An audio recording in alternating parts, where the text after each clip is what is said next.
day and welcome to the Imperial Oil Fourth Quarter 23 earnings call.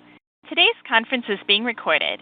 At this time, I would like to turn the conference over to Peter Shaw, VP Investor Relations. Please go ahead.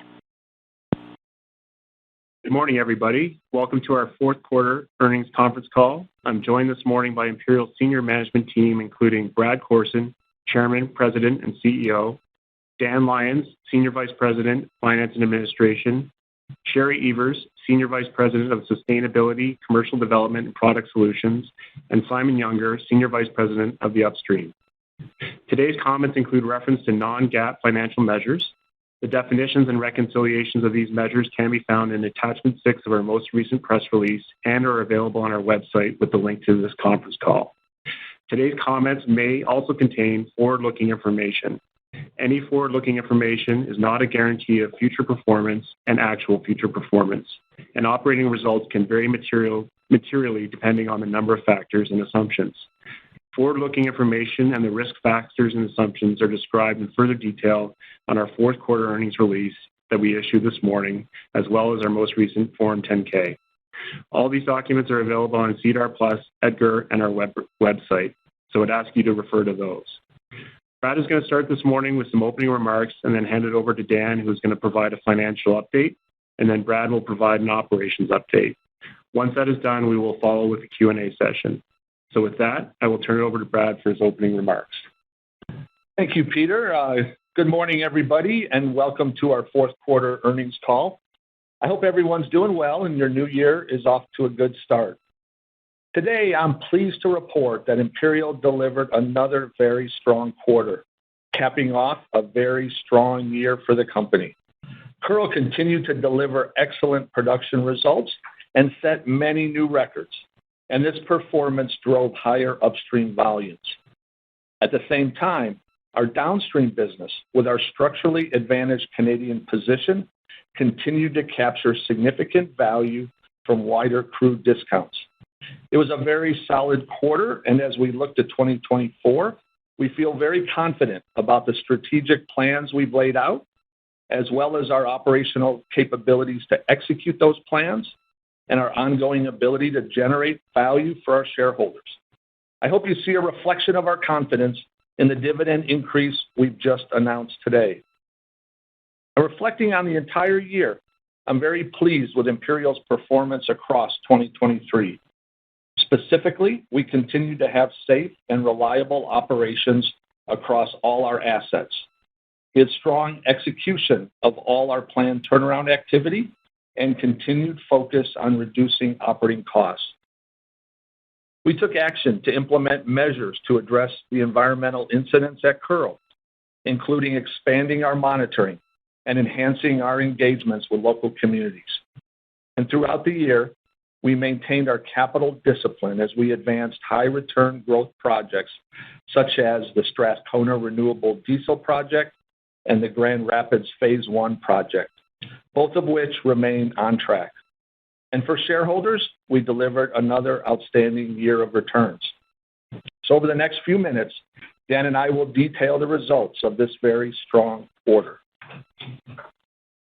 So now let's review the fourth quarter results. Earnings for the quarter were $1,365 million, with cash from operating activities of $1,799 million when excluding working capital impacts. These results reflect continued strong operational performance and record production from Kearl, offset by weaker commodity prices. Full year 2023 saw strong operating performance and successful execution of our planned maintenance activities, which contributed to full-year earnings of nearly $4.9 billion. Following 2022's record earnings performance, this is the second highest earnings in Imperial's history. We achieved total upstream production of 452,000 gross oil equivalent barrels per day in the fourth quarter, the highest quarterly production in over 30 years when adjusting for the divestment of XTO Canada. Our results in the upstream this quarter were underpinned by record performance at Kearl, which delivered 308,000 total gross barrels per day of production. the highest quarterly production in the asset's history. This is just one of many records we set at Pearl.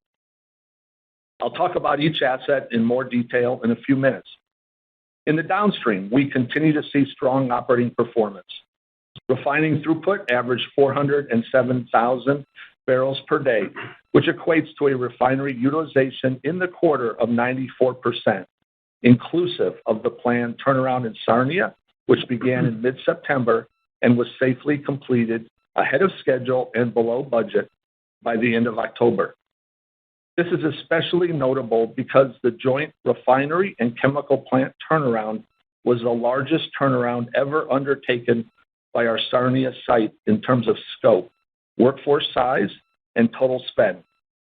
I'd like to recognize the hard work of all of our teams in Sarnia for not only delivering this exceptional outcome, but doing so in a way that ensured nobody got hurt. Our continued focus on financial discipline across the company resulted in lower overall cash operating costs, even beyond the reductions we saw from lower energy costs. I've been very pleased to see the progress our teams have made on reducing costs, which is especially notable because our company was able to deliver record production while at the same time successfully executing significantly higher planned turnaround activity compared to recent years. Our strong balance sheet allowed us to continue to maximize shareholder returns.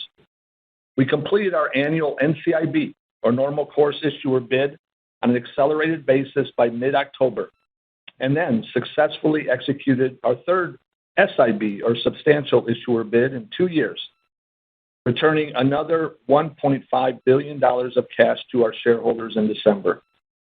In addition, we paid $288 million in dividends in the quarter for a total of $1.1 billion for the year. In total, we returned $4.9 billion of cash to shareholders in 2023, our second highest year for shareholder returns following our record $7 billion in 2022. I'm also pleased to highlight that this morning we announced a dividend increase of 10 cents per share, or 20%, payable on April 1st, which positions us for our 30th consecutive year of dividend increases. A reliable and growing dividend is the cornerstone of our commitment to deliver industry-leading returns to shareholders, and since the beginning of 2021, we have nearly tripled our quarterly dividend. With that, I'll pass things over to Dan. Thanks, Brad.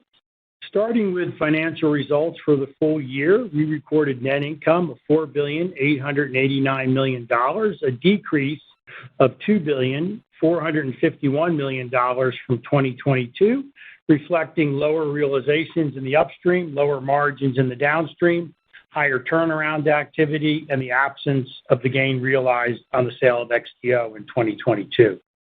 Looking at the fourth quarter, we reported net income of $1,365 million, down about $360 million from the fourth quarter of 2022. The decrease is primarily driven by lower refining margins in our downstream business. Moving to a sequential quarter comparison, our fourth quarter net income of $1,365 million is down about $240 million from the third quarter, reflecting weaker bitumen realizations in the upstream and lower downstream margins. Looking at each business line, upstream earnings of $770 million are down about $258 million from the third quarter, primarily driven by lower bitumen realizations, partly offset by higher volumes. Downstream's earnings of $595 million are up $9 million from the third quarter, mainly reflecting higher volumes post-planned turnaround activities at Sarnia Refinery, partly offset by weaker refining margins. Finally, our chemical business generated earnings of $17 million, down $6 million from the third quarter, reflecting lower volumes from the Sarnia gas cracker turnaround that was completed in October. Moving on to cash flow. In the fourth quarter, we generated about $1.3 billion in cash flows from operating activities. Excluding working capital effects of about $500 million, cash flow from operating activities for the fourth quarter was about $1.8 billion, down about $150 million from the third quarter. Full-year cash flows from operating activities were $3.7 billion. As you will recall, we made a $2.1 billion income tax catch-up payment in the first quarter of 2023, driving an unfavorable working capital impact. Full-year cash flows from operating activities, excluding working capital, were about $6.4 billion, down about $2.6 billion from 2022, in line with earnings. We ended the quarter with about $900 million of cash on hand. Now, discussing CapEx. Capital expenditures totaled $469 million in the fourth quarter and $1,778 million for the year, just over our full-year guidance of $1.7 billion. The additional spend was primarily attributable to increased capitalized interest as interest rates increased significantly over the course of the year. In the upstream, fourth quarter spending focused on smaller projects to sustain and grow production at Kearl, Cold Lake, and Syncrude, as well as progressing the in-pit tailings project at Kearl and the SA-SAGD Grand Rapids project at Cold Lake. In the downstream, fourth quarter spending mainly included progressing our renewable diesel project at Strathcona. Shifting to shareholder distributions, we continue to demonstrate our long-standing commitment to deliver industry-leading returns to shareholders. A reliable and growing dividend is the foundation of our cash distribution strategy. And as Brad already noted, this morning we declared a first quarter dividend of 60 cents per share, payable in April, an increase of 20%, or 10 cents per share compared to our fourth quarter dividend. In addition to our dividend in the fourth quarter, we completed our most recent accelerated NCIB program with purchases of about $950 million in October, and we completed a substantial issuer bid in December, repurchasing about $1.5 billion in outstanding shares. In total, throughout the course of the year, we completed shareholder returns of $4.9 billion, the second highest in our company history, including $1.1 billion in dividends and total share repurchases of $3.8 billion. Our total share repurchases over the year represent over 48 million shares and about 8.3% of our outstanding shares. Now I'll turn it back to Brad to discuss our operational performance. Thanks, Dan. Upstream production for the quarter averaged 452,000 oil equivalent barrels per day, which is up 29,000 barrels per day versus the third quarter and up 11,000 barrels per day versus the fourth quarter of 2022.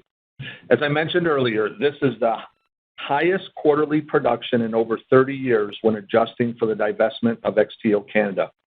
This higher production for the quarter was driven by stronger performance across all three major assets. And in the quarter, we saw WTI prices soften and the WTI to WCS differential widen. As we start the new year, we have seen some tightening of the differentials, and we would expect to see further tightening with the completion of TMX in the coming months. So now let's move on and talk specifically about Kearl. Kearl's production in the fourth quarter averaged 308,000 barrels per day gross, which was up 13,000 barrels per day versus the third quarter and up 24,000 barrels per day from the fourth quarter of 2022. This represents the best ever quarterly performance at Kearl, surpassing the previous record, which we set just last quarter. And the records at Kearl don't stop there. Kearl also achieved record full-year production of 270,000 barrels per day and record second half production of 301,000 barrels per day and record December production of 321,000 barrels per day and record single day production of 363,000 barrels per day on December 25th. How about that for a Christmas present and a string of records? I'm so proud of the Kearl team and what they have been able to achieve. It's really been an outstanding year for Kearl, which provides a solid foundation to continue driving low-cost production growth and achieving our target of 280,000 barrels per day in 2024. And now turning to Kearl cash operating costs, which is also another great story. Unit cash operating costs in the quarter were $17.94 US per barrel, which represents a decrease of over $2 US per barrel versus the third quarter, due primarily to the strong production and ongoing focus on operational efficiencies. We also saw a decrease of about $9 US per barrel versus the fourth quarter of 2022. And for the full year, unit cash operating costs at Kearl are just over $22 US per barrel, which is $6.60 US per barrel lower than 2022, or approximately $4.50 US per barrel lower when normalizing for energy costs and Forex. Going forward, we are focused on further unit cost reductions as we grow volumes and achieve further operating efficiencies. So turning now to Cold Lake. Cold Lake production for the fourth quarter averaged 139,000 barrels per day, which was 11,000 barrels per day higher than the third quarter and 2,000 barrels per day lower than the fourth quarter of 2022. Higher fourth quarter production was primarily driven by the absence of the planned Nabier turnaround completed in the third quarter, as well as steam cycle timing. And moving to the Grand Rapids Phase 1 project, I'm pleased to share that we successfully commenced steam injection on December 1st, delivering on our commitment to accelerate the project startup by 1 year to year-end 2023. The steam circulation phase is expected to last until the end of the first quarter of this year, after which production will start to ramp up over a period of several months. Once fully up and running, Phase 1 of the project is expected to deliver profitable production of approximately 15,000 barrels per day and support our emissions reduction strategy. By using SA-SAGD technology, Grand Rapids production is expected to achieve an emissions intensity that is up to 40% lower compared to existing cyclic steam technology in use today. This project is an important milestone for us on our journey to reduce emissions at Cold Lake by continuing to deploy next-generation solvent recovery technology.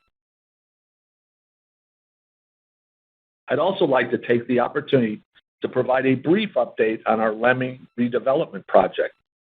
The drilling of all wells was completed in 2023, and our focus through 2024 is on well completions and facility construction. Startup is planned for 2025, with the project expected to average about 9,000 barrels per day of production at peak.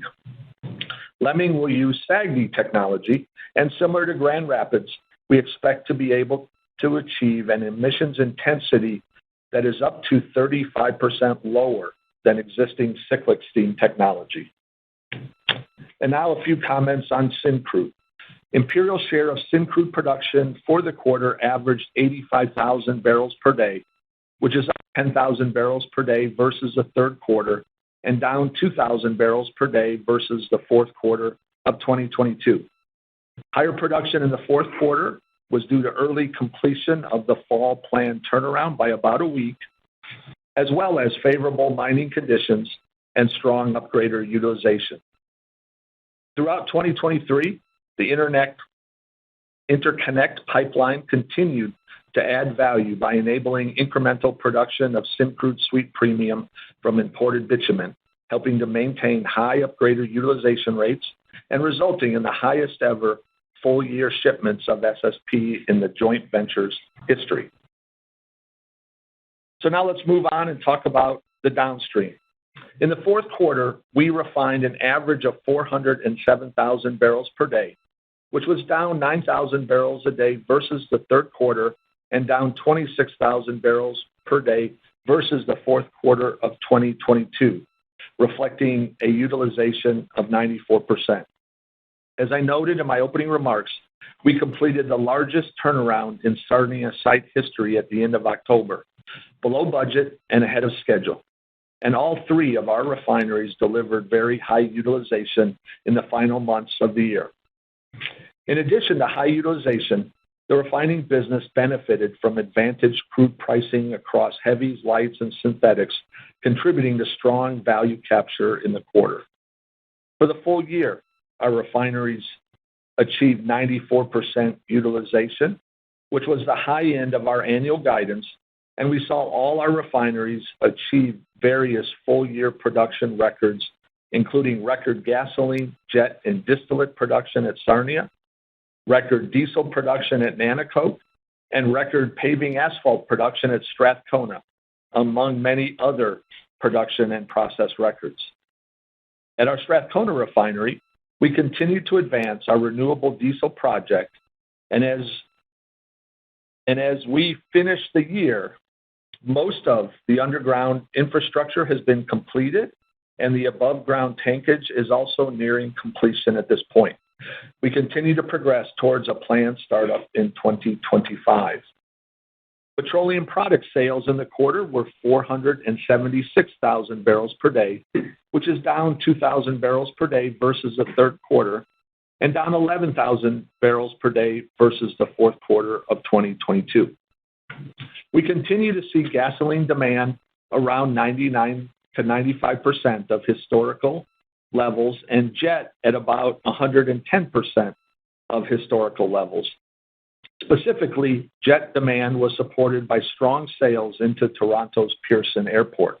And on diesel, demand in the quarter was between 85 to 90%. Diesel crack spreads remained relatively strong in the fourth quarter, supported by low inventories, whereas gasoline cracks were more subdued. While overall crack spreads were lower quarter over quarter, as Dan mentioned, our Canadian-based refinery network enhanced overall product margins through the capture of crude discounts with access to wider differentials that affected all crude grades in Western Canada. Currently, we continue to see steady demand for our refined products, and overall refinery margins remain robust. And that brings us to chemicals. The business delivered $17 million in earnings in the fourth quarter, which was down $6 million versus the third quarter and down $24 million versus the fourth quarter in 2023. 2022. The lower earnings were driven by the gas cracker turnaround that occurred between mid-September and the end of October, as well as a softer margin environment. Despite these pressures, our chemical business still delivered solid full-year earnings of $164 million. And finally, I'd like to highlight the publication of our annual sustainability report. To be successful in today's world, energy providers must find ways to balance energy security, affordability, and environmental protection while capturing opportunities in the energy transition. At Imperial, this includes our commitment to advancing our sustainability priorities, including developing pathways in support of a net zero future, enabling economic reconciliation and meaningful partnerships with Indigenous communities, protecting water resources and promoting biodiversity, and cultivating a workforce where everyone's perspectives are valued and people are prepared for tomorrow. The sustainability report provides an update on our progress towards each of these priorities. So, to quickly wrap up, this was another very strong quarter to finish another very strong year, underpinned by reliable operations across our integrated business model. We continued to deliver on our commitments and achieved our guidance for the full year. As we look ahead in 2024, I'm optimistic and excited about delivering another very strong year. As you can see from the completion of the accelerated NCIB, as well as our successful SIB completed in December, and now the announcement today of another material dividend increase, our commitment to shareholder returns remains a top priority for us. We're also committed to delivering on our plans to reduce emissions and generate value. I'm excited as we near first production from Grand Rapids and with the progress we are making with our Strathcona Renewable Diesel project. I look forward to continuing to bring you updates on these attractive opportunities as we continue to focus on maximizing the value of our existing businesses, while at the same time responding to the changing needs of our customers and communities. So as always, I'd like to thank you once again for your continued interest and support. And now we'll move to the Q&A session, so I'll pass it back to Peter. Thank you. Thank you, Brad. As always, we'd appreciate it if you could limit yourself to one question plus a follow-up so that we can get to as many questions as possible. So with that, operator, could you please open up the phone line for questions? Thank you. If you are dialed in via the telephone and would like to ask a question, please signal by pressing star 1 on your telephone keypad. If you are using a speakerphone, please make sure your mute function is turned off to allow your signal to reach our equipment. Again, please press star 1 to ask a question. Your first question comes from the line of Manav Gupta with UBS. Please go ahead. Good morning, guys. Congrats on a very strong results. I'm actually going to start with downstream. When I look at your corporate guidance, it appears you have insignificant amount of downtime in the first quarter and a very small amount of downtime in the second quarter. And when you look across the border, we have significant amount of downtime in the U.S. refining system for the next 3 to 4 months.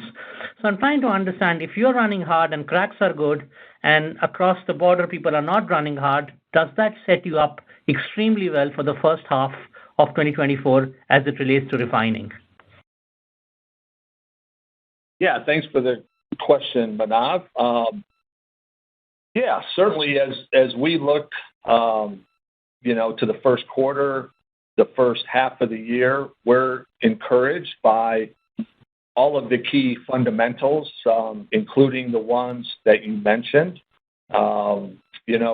Having completed a fair amount of maintenance activities this last year, we feel we're well positioned.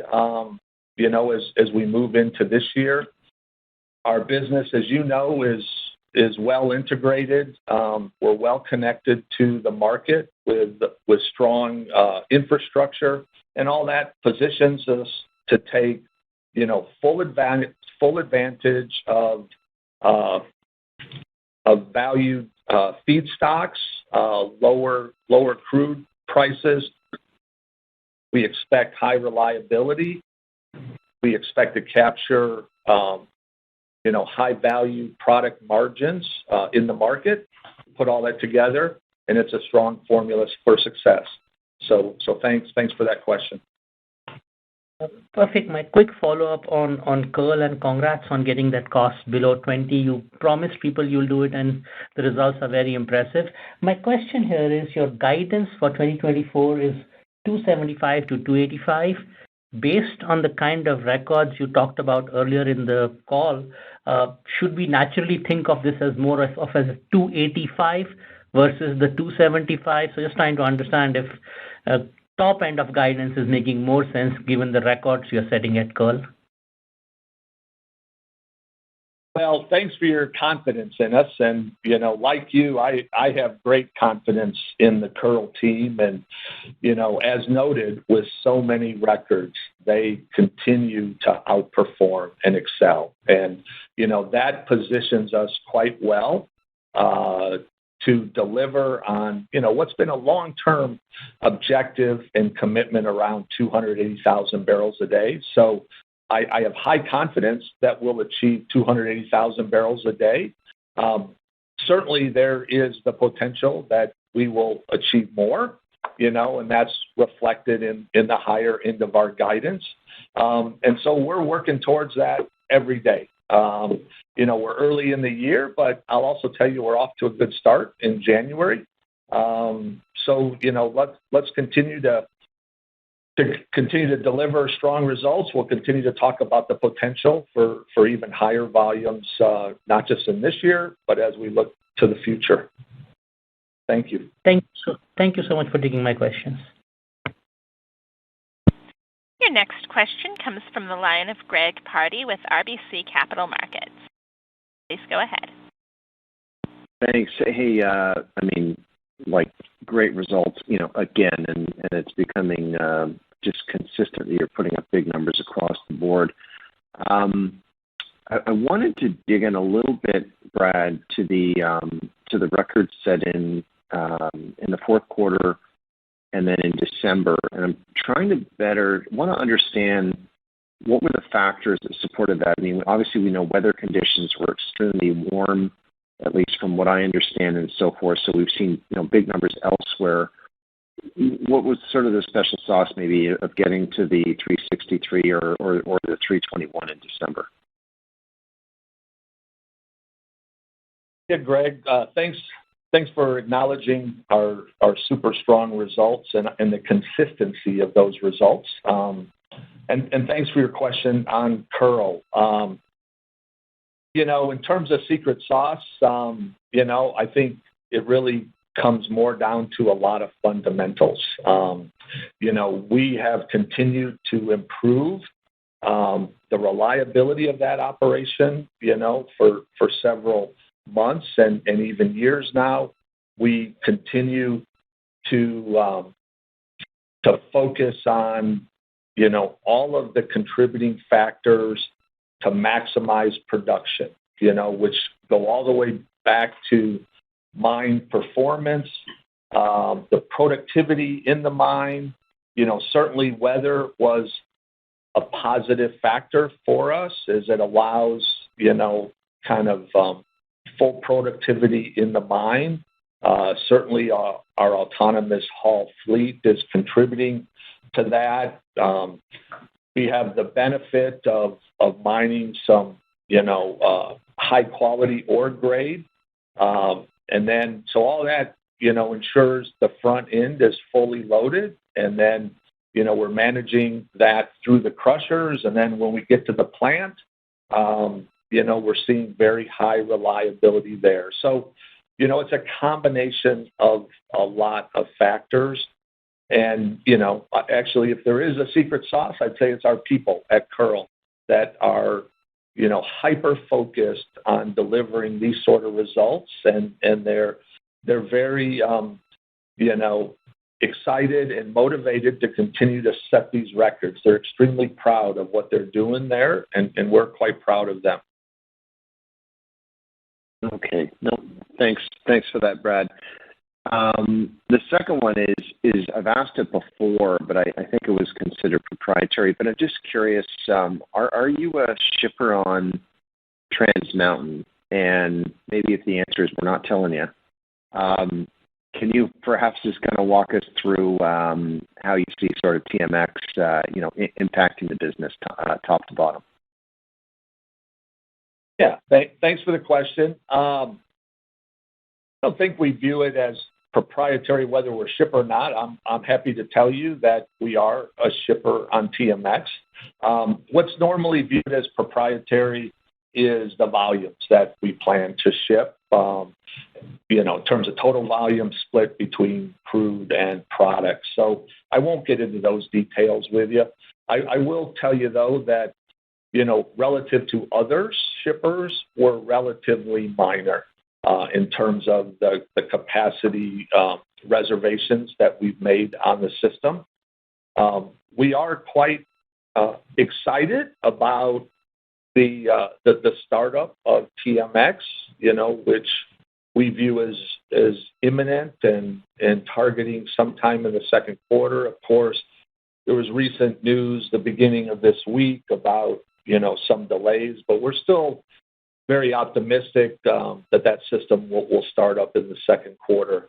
And when it starts up, certainly it gives us, as a company, additional capacity for crude volumes, which again is not significant for us. It gives us additional capacity for products, which is more significant for us, maybe not in volume, but just, more potential to access, some higher value markets with, efficient transportation. But more importantly is the broader impact, the startup of TMX will have on the industry, providing significantly additional capacity for egress out of the basin. And that will have, we believe, as I commented, we believe that will result in a tightening of the WCS differential and will place higher value on WCS crudes, which of course we're a major producer. So, the biggest benefit for us is not the individual barrels we ship, but our view of the impact it will have on our crude value. We continue to see, maximum value, primarily shipping our crude into the mid-continent, into the Gulf Coast, and so we'll continue to move most of our barrels in that direction. But always looking at, where are the highest value markets and making sure we're positioned to capture those over the long term, and that's where having optionality to go west, go south, puts us in a great position. Thanks for the question. Thanks very much. Yeah, thanks, Brad. And our next question comes from the line of Dennis Fong with CIBC World Markets. Please go ahead. Hi, good morning, and thanks for taking my questions. First off, just wanted to reiterate what Greg said, and congrats on a very strong quarter and continued strong operations from Carl. My first question here is just around autonomous haul.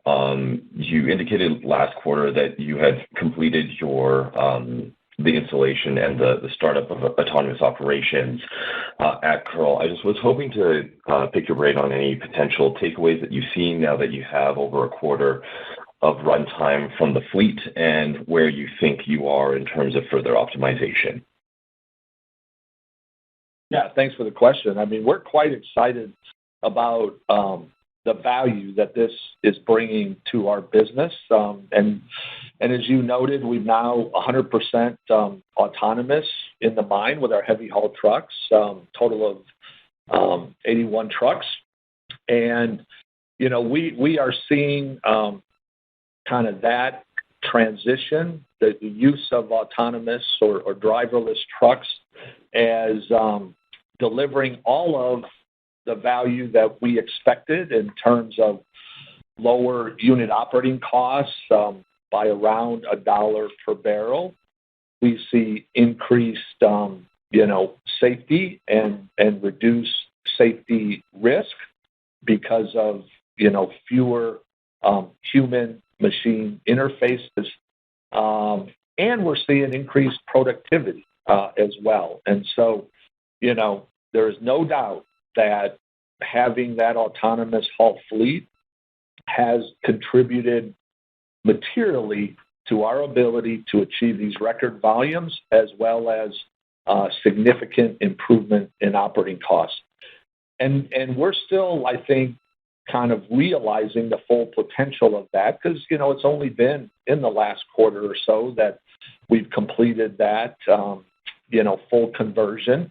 And now at the same time, we're also looking for, where can we expand this autonomous concept beyond just the heavy haul trucks? And so, we have a lot of work underway as to where else we can leverage this to further improve productivity, reduce costs, improve safety. And I think that'll be, a key key element of our discussion when we get to our investor day later this year to really talk about kind of the potential that this technology is bringing and how we can expand it further. Great. I appreciate the color there.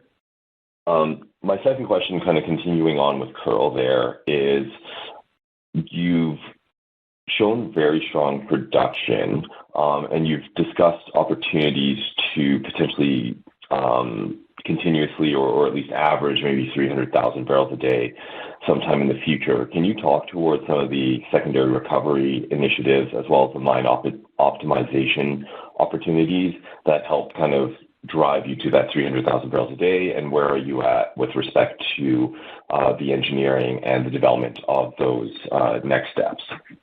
Thanks. Yeah, thanks for the question. We are very focused, first on getting to 280,000 barrels per day. That's job number one when it comes to volumes at Curl. We just delivered, our highest annual volumes at Curl with 270. Now we got to get to 280. And then we'll get to 300. So it's kind of one step at a time. But, this evolution, takes several years of planning, engineering, in some case investment. So we are progressing steps to get us to, 300,000 barrels a day. I plan for us to talk more specifically about what that roadmap looks like when we have our investor day.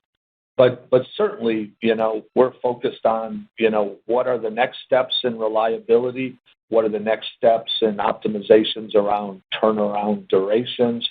We're looking at additional steps in debottlenecking, our processing facilities. We're looking at how can we extract even more bitumen out of all of the ore that we extract, through further processing of coarse sands tailing.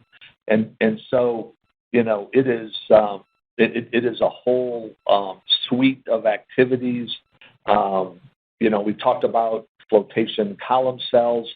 That specific project, we have detailed engineering well advanced. We're targeting a startup in 2026. It'll be a major contributor to the next step after 280 and moving us towards 300. So a lot going on there, and I'm really excited about it.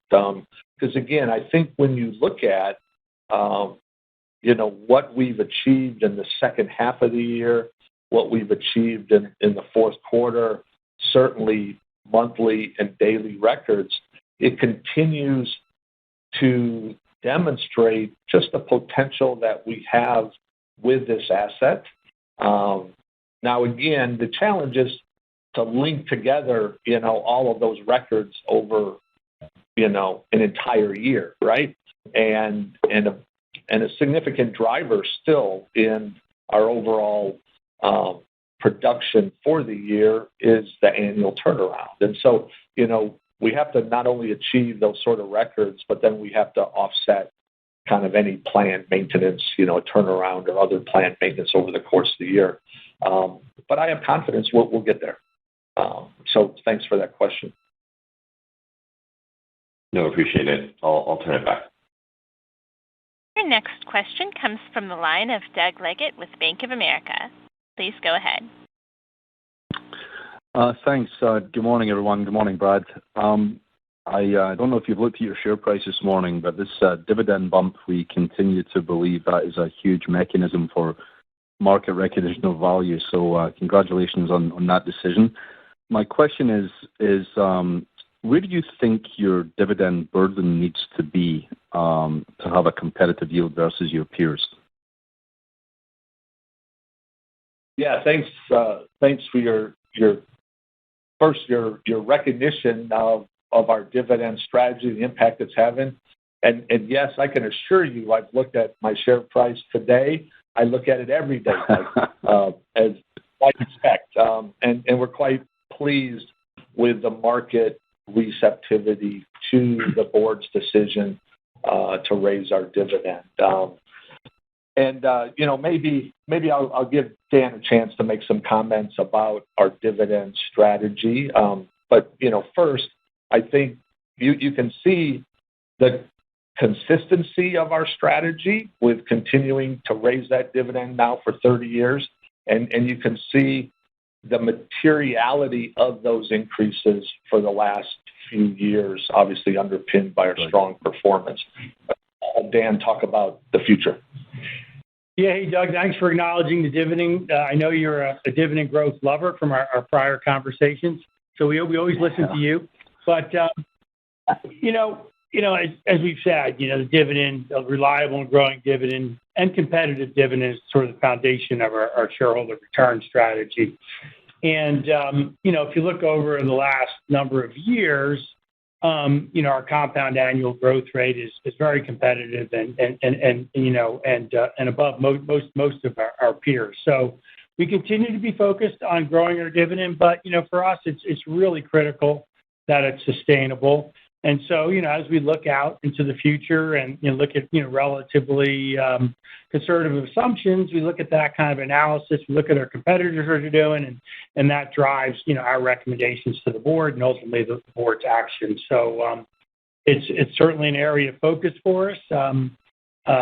We're glad we're delivering that kind of growth to the market, but I can't say there's a particular target or payout ratio or burden level that we're exactly targeting. Obviously, it's dynamic, but we look ahead and our focus is on reliable and growing and making sure we're never in a situation where we have to cut it. Thank you for the answers, guys. I hope that the operator doesn't take this as my second question. It's more of a clarification point. Where do you think your dividend break-even is right now? I do have a separate follow-up question. Yeah, well, we say with sustaining capital and our dividend, we're about $35. So that's WTI, U.S. dollars. So that's where we are. So a pretty good spot, I would say, and leaves open room for growth over time.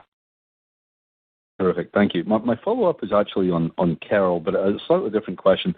You're the only, I think I'm correct in saying this, you're the only major mine project left that's still pre-royalty. Given all the moving parts, potentially the fact that you're outperforming, obviously, and there's obviously some growth options down the road, to the extent you can give any visibility, how long do you expect to stay pre-royalty? We've got you through the end of the decade. I'm curious if you can offer any color on that, and I'll leave it there. Thank you. Yeah, thanks for the comment, Doug. I'll defer that one to Dan as well. Yeah, obviously it depends on prices, Doug, but our outlook is to be pre-royalty, and I think we would end of the decade is or even more is probably very reasonable. But it's very sensitive to prices. If prices get really high, we get there sooner. But for the foreseeable future, in reasonable scenarios, I think we will continue to be pre-royalty, which is a significant benefit for us on a cash flow basis for sure. Absolutely. Well, guys, thanks for taking my questions, and congrats on nailing this dividend story. Thanks, Doug. Your next question comes from the line of Menno Hulshof with TD Securities. Go ahead. Thanks, everyone, and good morning. Maybe I'll just start with a question on Grand Rapids Phase 1, which, of course, is solvent-assisted. You did, Brad, touch on the emissions reduction in your prepared comments, but can you just elaborate on some of the KPIs for this project, including SORs, OPEX, and how much solvent is actually getting recycled through the system? And then, as a follow-up to that, how much do you think you can scale up solvent-assisted over time? Yeah, thanks for the question, Menno. I don't necessarily have those details at my fingertips on those metrics for Grand Rapids. I'll maybe defer to Simon, who's here beside me, to see if he has those, and if he doesn't, we may have to follow up with you offline on those. But I will say, that from a very macro standpoint, what is most important is, we do expect to deliver 15,000 barrels a day from this asset. It's very high return economically. By its design, it relies on lower steam production, which is more economic for us, and lower emissions intensity. So, those are the macros that are most important, for the project and how it fits into our overall strategy to increase production, reduce operating costs, reduce greenhouse gas emission intensity. But now I'll see if Simon has any of those more details he can share with you. Yeah, no worries, Brad. I can take a bit of a run at some of those. I mean, as Brad shared, in terms of the greenhouse gas intensity for Grand Rapids Phase 1, when we started up, we expect it to be at least 40% lower than our heritage CSS process. If you compared it, though, to conventional SAGD, with the addition of SA, the solvent assisted, depending on how we evolve that and optimize that through time, think about that as anywhere from a sort of a 10 to a 20% improvement over conventional SAGD by virtue of the solvent addition. So that would be a key sort of KPI, as you were asking about. Another one, of course, is the solvent recovery, which will only be known over time and through experience, again, as we optimize the operation. But certainly we're looking at numbers north of 85 or even 90% on the solvent recovery will be a key KPI.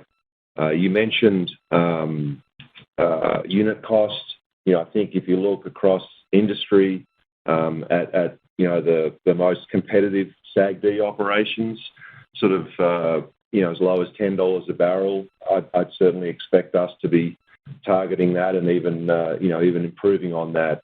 Again, aided by the benefit of the solvent assisted, the solvent addition to the SAGD process, which by the way we piloted for several years at Cold Lake, which gave us the confidence to proceed with a full scale investment at Grand Rapids. And then I think another part of your question was sort of what's the running room, and I would say it's substantial. I mean, we're starting with our first pad here. It's got 21 well pairs. We're currently steaming, and that's across two wings. We're currently steaming one of those. But we have, there's running room if the Grand Rapids resource development proves successful. We've got running room of several more pads, up to as many as 10 additional pads. So it's really exciting, and the whole organisation is super excited to see across this first quarter of this year how we bring that new asset online. Terrific. Appreciate the detail. And for my second question, I'm just going to follow up on Dennis's and your comments on autonomous haul, and I'm probably getting a bit ahead of things, but is conversion of the dozer fleet still in the cards? And to the extent that it is, how would that compare in terms of scale with what you've done so far on the truck side of things? And any initial high-level thoughts on timing and upside would be helpful as well. Yeah, thanks for that question. I mean, it is an example of the next evolution of autonomous or driverless that we are looking at, and we are actively piloting driverless dozers. So it's really exciting. We see huge benefits to that, across the whole range of considerations I mentioned earlier, starting first with safety as well as cost and productivity. We're very early in that pilot test work, so I think it's premature for me to quantify it, but our early experience with our pilot work is very encouraging. So we're continuing to progress that work, and again, I think we'll be in a better position to talk about that in Investor Day. And I'll just remind you that the evolution of the autonomous haul trucks at Kearl took several years.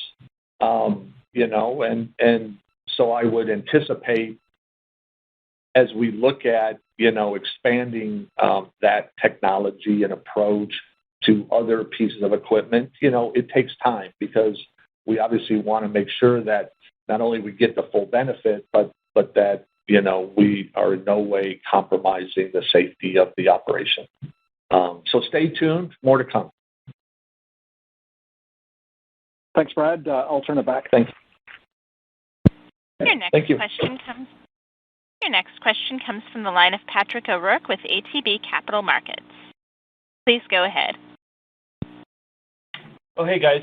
Good morning. Congratulations on the dividend increase and a great quarter. You've obviously unpacked a lot between the prepared remarks and a lot of the very detailed questions we've had. So perhaps this first question is going a little bit off the board, but so we're seeing we're in drought conditions in Western Canada. We're starting to see industrial water use restrictions that are coming about.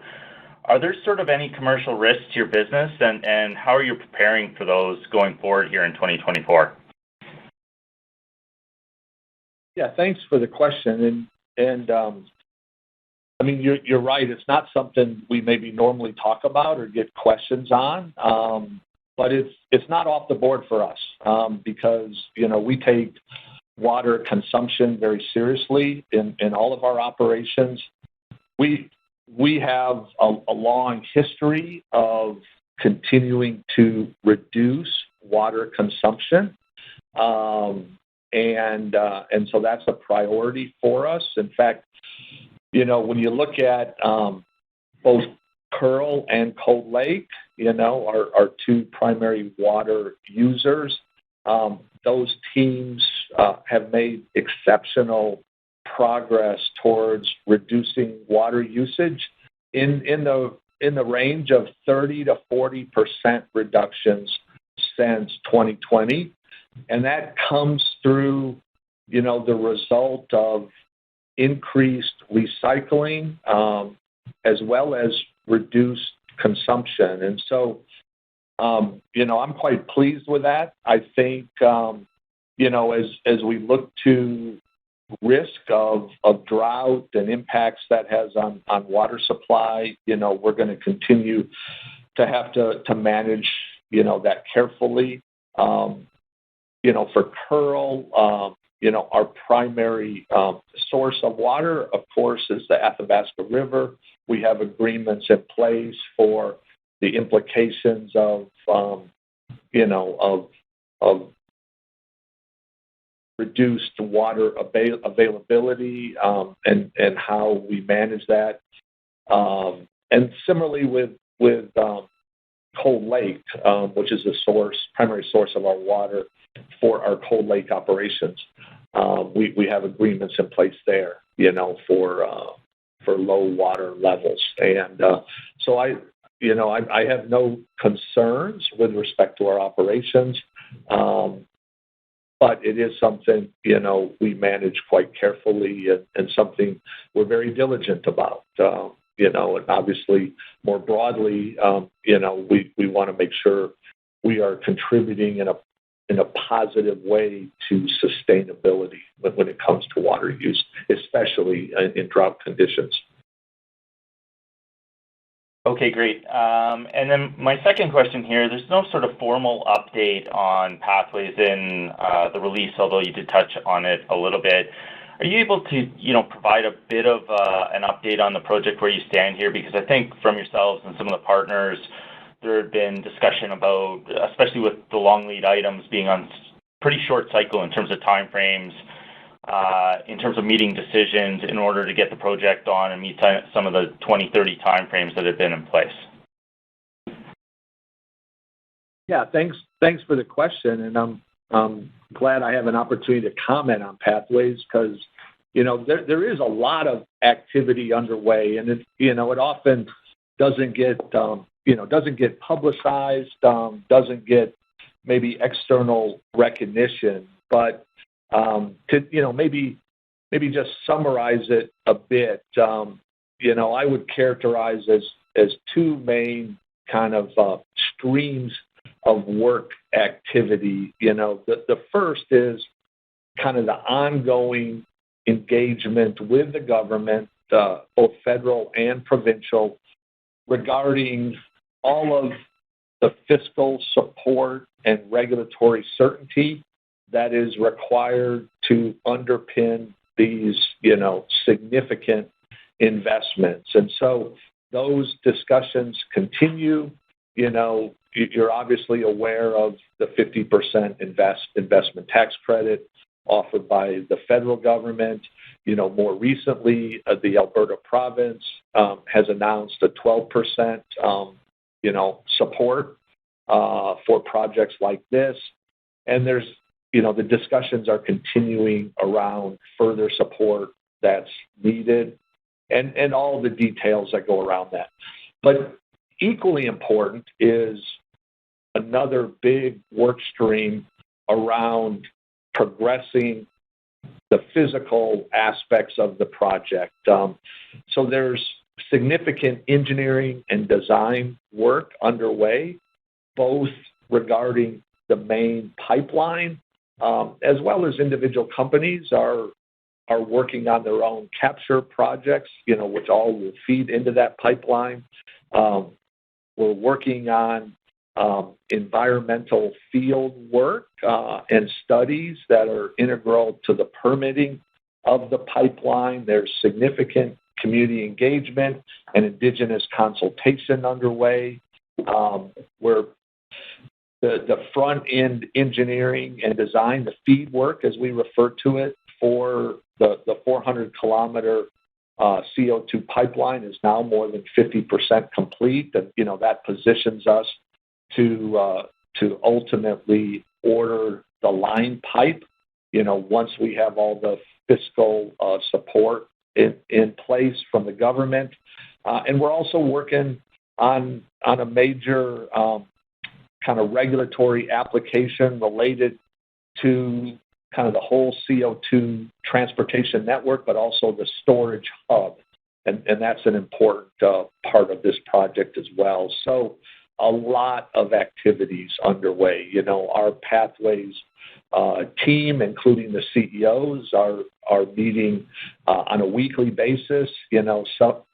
Several aspects of the project, they're meeting multiple times a week on it. So we're making progress, and all of this is consistent with, a multi-year project of unprecedented scale. So, these things take time, but we're intensely focused on delivering this project, which is a key enabler to achieving net zero by 2050.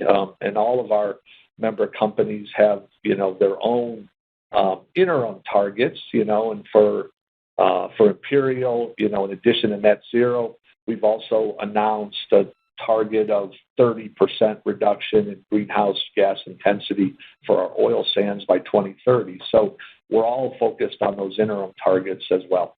So thanks for that question. And really kind of a shout out to the Pathways team that is doing a lot of work in this space. Okay, great. Thanks very much. Your next question comes from the line of Neil Mehta with Goldman Sachs. Please go ahead. Yeah, add my congrats on the dividend bump and the strong results as well. I guess, Brad, maybe I want to talk to you about the return of capital via the SIB. You've been pretty consistent about doing that over the last couple of years when you have excess cash. Just how are you thinking about the timing of that? And based on what we see in the forward curve, is it fair to assume that's more likely a back half event than a front half event?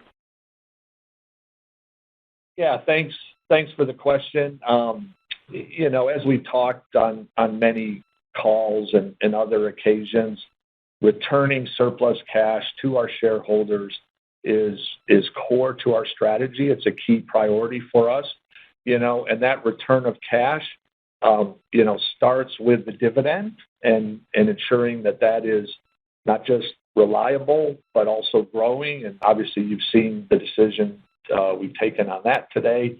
And then, historically, we have turned next to the NCIB. But of course, for that, we're limited to 5% per year share buybacks. But we do see that as a very efficient and advantaged way to return cash to shareholders. So, that's why that has been kind of our next go-to, and we've done NCIBs consistently for many years now. And then, of course, in the last couple of years, we've had, further surplus cash beyond, what's needed to support the dividend program and the NCIB program. So we've turned to SIBs. The decision on timing for the SIB and magnitude of the SIB in the past has been very much, driven by both of our actual and projected cash flows, as well as where we are with the NCIB, because again, we want to do that preferentially, and we can't be doing them both at the same time. And then on top of that, to execute an SIB, there are prescriptive blackout periods that we have to work around. So all those things factor into our decision as to when we will do when and if we will do an SIB. So, I'm not going to forecast at this point, the timing of a future SIB, but we'll be looking at all those factors. We'll be, reviewing those with the board on a quarterly basis, and we'll certainly be, continuing to discuss the status of those plans, with the market. And maybe I'll just see if Dan has anything else to add to that. No, well said, Brad. And of course, it really depends on prices, right? Commodity prices, we assume we'll have continued strong operations. So whether we have surplus cash, above and beyond the NCIB is going to be driven by commodity prices primarily. So to the extent we generate surplus cash, our commitment is to return it to shareholders in a timely way. So we'll just have to see how things play out over the year. I think that's where we're at. Yeah, that makes sense, Dan. And thanks, Brad. And just a follow-up is just your perspective on the differentials. I know in the prepared remarks you talked a little bit about when TMX comes online, you expect some of these differentials will tighten up. But maybe you could talk about both the outlook for WCS, but also the outlook for Syncrude and Edmonton Mixed Sweet, because those light crude diffs have been a little softer than many would have expected. Yeah, thanks for the comment. And I always want to avoid forecasting too much around differentials because there are just so many factors that come into play.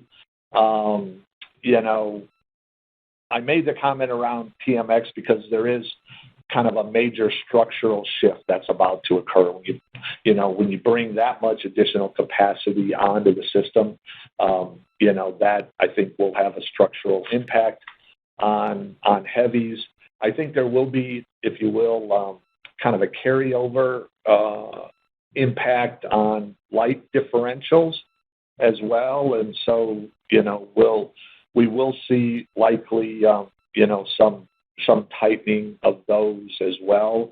Of course, in our case, we're well integrated across the upstream and the downstream, and so the financial implications of that,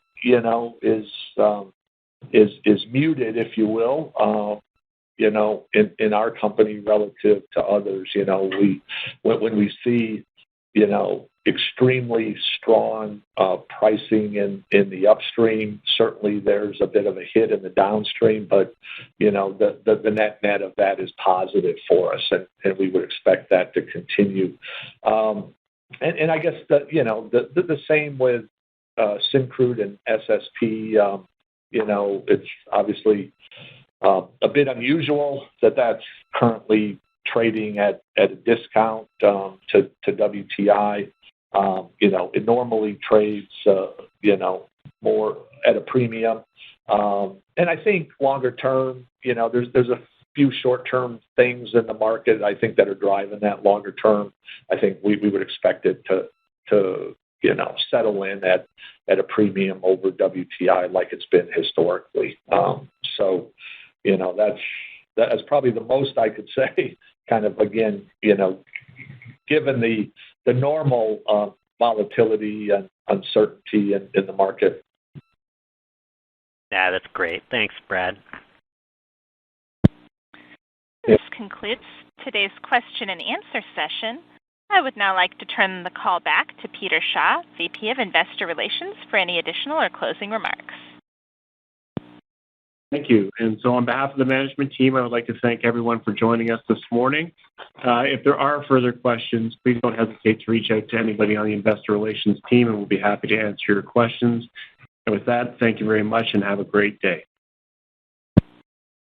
This concludes today's call.